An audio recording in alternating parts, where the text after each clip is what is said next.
स्वागत है आपका हमारे YouTube चैनल पे। जैसा कि हम लोगों ने आपसे बताया था कि 10th के बच्चों के लिए खास करके उनका एग्ज़ाम आने वाला है, तो 10th के बच्चों के लिए डेली 10 क्वेश्चन एनालाइज कर दिया करेंगे। ठीक है, तो उसी से रिलेटेड मैंने 10 क्वेश्चन एनालाइज कर दिया। आज क्वेश्चन बहुत ही इंपॉर्टेंट है, संस्कृत व्याकरण। देखिए, सबसे पहले अगर हम बात कर लें तो संस्कृत, हिंदी, मैथ, 3 सब्जेक्ट आपके ऐसे हैं जो आपको 300 नंबर दिला रहे हैं। कितने नंबर? 300 नंबर, यानी कि 300। ठीक है, और मात्र 200 नंबर दिलाने वाले सब्जेक्ट आर्ट्स और साइंस, जिसमें आपको 7 गो पेपर पढ़ना है। ठीक है, 7 पेपर पढ़िएगा तो कितना नंबर? 200 नंबर। लेकिन फिर भी पागल जैसा सब यही पढ़ता है। क्यों पढ़ता है? क्योंकि सब इसमें अपना फ्यूचर देखता है, इस कारण से पढ़ता है। ठीक है, लेकिन फ्यूचर ही नहीं देखना है, क्योंकि हिंदी, संस्कृत, मैथ, इनके बिना भी कुछ संभव नहीं। इसलिए इन्हें भी साथ लेकर ही चलना है और इनमें भी आगे बढ़ना है, और बिना इसके आप आगे नहीं बढ़ सकते, क्योंकि 200 नंबर ला के भी आप क्या कर लोगे? बिना 300 नंबर के आप कुछ नहीं कर सकते। चलिए आगे बढ़ते हैं क्वेश्चन की ओर। चलिए शुरू करते हैं। सबसे पहले आपको ये बता दूं कि 3 सब्जेक्ट मिला के दे रहा है 300 नंबर, और उधर मात्र और उधर 7 पेपर आप पढ़ रहे हो, तब आपको आ रहा है कितना नंबर? तब आपको आ रहा है 200 नंबर। जरूरी लोग इसलिए मानते हैं इसको क्योंकि आगे पढ़ना है। ठीक है, चलो पहला क्वेश्चन, छ और स का उच्चारण स्थान क्या है?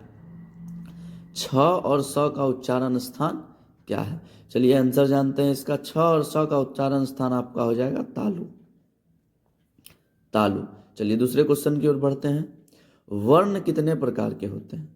वर्ण कितने प्रकार के होते हैं? वर्ण मान 2 प्रकार के होते हैं। कौन कौन? स्वर्ण वर्ण और व्यंजन वर्ण। ठीक है, तो मात्र 2 प्रकार के होते हैं, 2 लिख देते हैं। चलिए दूसरा क्वेश्चन, किस समास का उत्तर पद प्रधान होता है? किस समास का उत्तर पद प्रधान होता है? तो उत्तर पद प्रधान होता है बाबू कर्मधारय समास का। उत्तर पद प्रधान होता है कर्मधारय समास का, इस बात को ध्यान में रखिएगा। चलिए इधर उधर नहीं भटकना है। ठीक है, चलो आते हैं। वर्णों की सबसे छोटी इकाई क्या है? वर्णों की सबसे छोटी इकाई आपका हो जाएगा अक्षर। ठीक है, वर्णों की सबसे छोटी इकाई आपका हो जाएगा अक्षर। चलिए आगे बढ़ते हैं, बहुत बढ़िया, शाबाश। तीसरा, न्याय दर्शन के रचयिता कौन हो जाएंगे? न्याय दर्शन किसके? न्याय दर्शन के रचयिता कौन हो जाएंगे? गौतम अडानी। कौन हो जाएंगे? गौतम अडानी। गौतम अडानी, गौतम अडानी नहीं, ऋषि गौतम। ठीक है, गौतम अडानी तो बिजनेसमैन है। ठीक है, ऋषि गौतम। चलिए आगे बढ़ते हैं, बहुत बढ़िया। युद्ध क्षेत्र किस समास के अंतर्गत आता है? कौन सा क्षेत्र? युद्ध क्षेत्र। ध्यान से देखिएगा, युद्ध क्षेत्र किस समास के अंतर्गत आएगा? युद्ध क्षेत्र आपका आएगा, बहुत बढ़िया, तत्पुरुष समास के अंतर्गत। युद्ध क्षेत्र आपका किस समास के अंतर्गत आएगा? तत्पुरुष समास के अंतर्गत, बहुत बढ़िया। इसके बाद आते हैं, लंबोदर किस समास के अंतर्गत आता है? लंबोदर, कमेंट में जरूर बताइएगा लंबोदर किसे कहा जाता है। ठीक है, और एक बात हमेशा ध्यान रखिएगा, समास को खास करके लेकर, किसी भी भगवान का नाम अगर आए तो भगवान के नाम के आगे क्या लग जाता है? बहुब्रीहि समास। भगवान के आगे, नाम के आगे क्या लग जाता है? बहुब्रीहि समास। लंबोदर एक भगवान का नाम है, इसलिए बहुब्रीहि समास। बहुत बढ़िया। चलिए आगे बढ़ते हैं। किसी भी भगवान के नाम के आगे, चाहे जो भगवान आपको नजर आए, बस दिख जाए कि भगवान है, बहुब्रीहि समास। एकदम कुछ रोक टोक नहीं करना है, बहुब्रीहि समास। ठीक है, चलिए आगे बढ़ते हैं। इसके बाद क्वेश्चन क्या है बाबू? शास्त्र क्या है?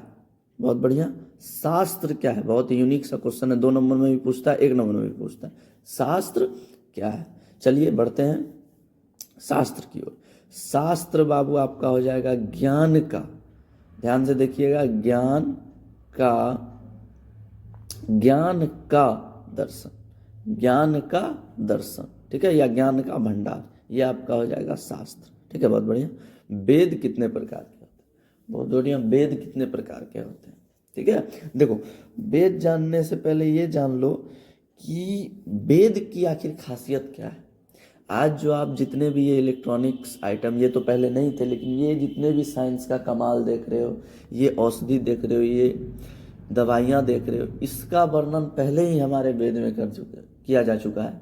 लेकिन अंग्रेज चूंकि हम पे राज करने नहीं आए थे, अंग्रेज हमें लूटने आए थे, अंग्रेज हमें गरीब बनाने आए थे, ठीक है। वो तो व्यापार करने आए थे, राजा बनने थोड़ी आए थे, वो व्यापार करने आए थे, व्यापार किया और निकल गए। हमारे जितने भी पाठ्य पुस्तक थे उसे भी चुरा ले गए। उससे पहले भी मुगल लोगों ने हमारे ऊपर शासन किया तो हमें बर्बाद करके चले जाते थे, हम फिर आबाद हो जाते थे। तो इसका कारण समझा उन लोगों ने, तो कारण में पता चला शिक्षा, कारण में पता चला शिक्षा। इसलिए उन लोगों ने क्या किया, शिक्षा के केंद्र को जला दिया। यानी कि मैं किसकी बात कर रहा हूँ, नालंदा विश्वविद्यालय। बहुत बढ़िया, ध्यान से सुनिएगा, नालंदा विश्वविद्यालय। नालंदा विश्वविद्यालय बिहार की नहीं, विश्व की धरोहर थी। नालंदा विश्वविद्यालय विश्व की धरोहर थी, लेकिन उन लोगों ने क्या किया, उसे जला दिया, उसे ने जला दिया। अभी वो मात्र खंडहर बन के रह चुका है, घूमने का एक साधन रह चुका है और कुछ भी नहीं, ठीक है। चलिए ध्यान दीजिएगा, क्या कहा जा रहा है, वेद कितने प्रकार के होते हैं, ठीक है। बाकी आगे पढ़ेंगे इस विषय में, ठीक है, जब आप लोगों का हिस्ट्री पेपर्स ऑनर्स होगा, ठीक है, बीए में, बैचलर डिग्री ऑफ आर्ट्स में आप लोगों का हिस्ट्री ऑनर्स होगा, तब एकदम डीप पढ़ना है क्या कैसे हुआ था। चलिए आते हैं, वेद कितने प्रकार के होते हैं, ठीक है, वेद कितने प्रकार के होते हैं। चलिए आते हैं, वेद आपके होते हैं 4 प्रकार के। वेद आपके होते हैं 4 प्रकार के। कौन कौन वेद होते हैं, सामवेद, ऋग्वेद, यजुर्वेद, अथर्ववेद, ठीक है, जिसमें सबसे महत्वपूर्ण वेद कौन सा है, ऋग्वेद। बहुत बढ़िया। विसर्ग का उच्चारण स्थान, इसका उच्चारण स्थान पूछ रहा है, विसर्ग का, तो कंठ। विसर्ग का उच्चारण स्थान क्या होगा, कंठ। बहुत बढ़िया, एकदम कंठ से उच्चारण होता है विसर्ग का, ठीक है। चलिए अब आप लोगों के लिए एक छोटा सा होमवर्क जो कि आप लोग बना के आइएगा, ठीक है। इस होमवर्क को बनाना है एकदम सभी बच्चों को। बनाने के बाद अगले क्लास में मिलते हैं, ठीक है। और सभी कमेंट करना ना भूले, लाइक करना ना भूले, सब्सक्राइब करना ना भूले, अपने दोस्त दोस्तनी सबके पास भेज दें। धन्यवाद। चलिए।